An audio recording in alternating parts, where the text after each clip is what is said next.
they think of and they try to do, and if not successful, not to give up. That's the last thing you want to do. One thing that you know for sure is if you give up, it's not going to be successful. That is the guarantee. There's not many guarantees in life. And I see the mistake being made with even seasoned people.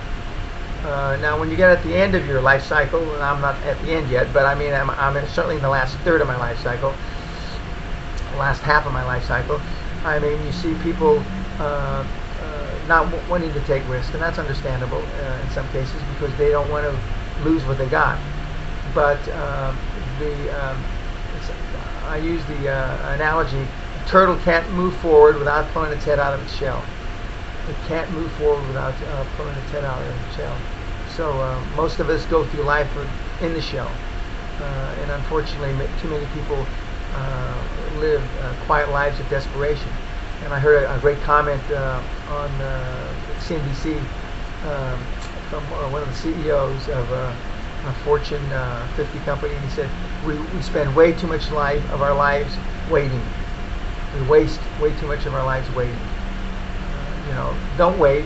Just get up and swing at the plate, swing at the ball. And the worst thing that's going to happen is you're going to fail. I plan on doing these. I'm not sure, but I'd like to do them monthly. I don't know if my time schedule will allow for that. I'm very interested in your feedback, and you can either feedback by emailing me at my danpena.com, or I think we have blogs. I know we have blogs. A blog on my or a chat room or something on my site. You can tell I don't know exactly what's on my site, but is it worth investing in shares even the market has already gone too high? No, there are key opportunities in the market today, even though some stocks have gone crazy. I'm asked here in the last few weeks, would I buy a BP stock?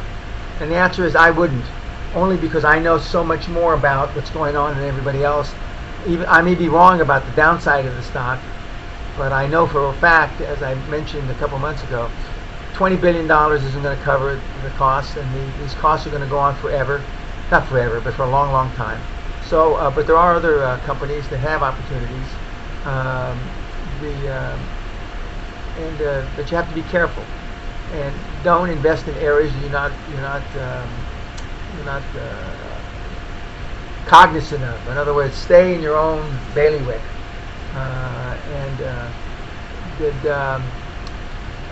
Let's see, what role did Jim Newman? Oh, God rest his soul. He was one of my three principal mentors. He wrote Release Your Brakes, which is a great book, a must-read. And the main precept of the book is that we go through life with our emergency brakes on. And even though now we can't drive a car with an emergency brake on, because as soon as you slip it out of park, the emergency brake comes off. In my day, you could drive it, and it's bad for the transmission, and it's sluggish, etc. But what role did he have? Well, he helped me get my head screwed on straight. Because before, back in the early 80s, I was voted by Hispanic Business as the most successful Hispanic businessman in the country. Well, that was back in 81 or 82. Well, I hadn't made any money yet. But in Hispanic terms, in that culture, because they hadn't really started to develop their entrepreneurs yet at any great level, I thought that I had already arrived in the early 80s, and what Jim helped me learn was that to compare myself to the other guys, to the non-Hispanics, and that's what I've done. I've tried to do the rest of my career and the rest of my adulthood with some degree of success.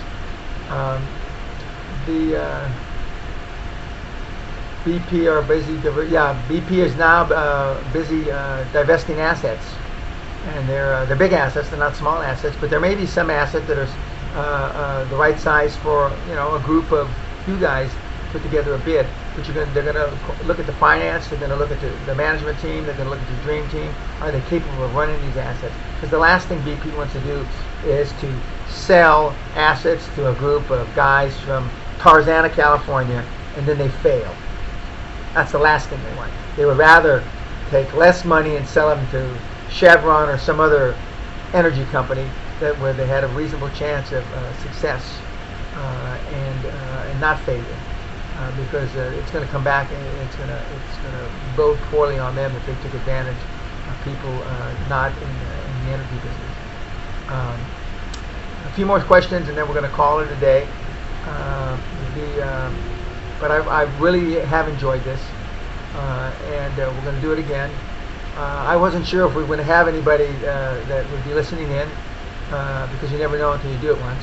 But I'm going to post this on YouTube, I believe it's called, because I've been recording it if I push the right buttons correctly. I don't know if other people have the ability to record it. If they did record it, and if for some reason I screwed up recording it, let me know, and so maybe you can post it on YouTube for me. But it's been a real joy and a pleasure to work with a lot of you familiar names from the blast from the past, like the Ed Taylors, the Tim Cohens, the Bruce Whipples, the JCs, and I mean it's been a lot of fun.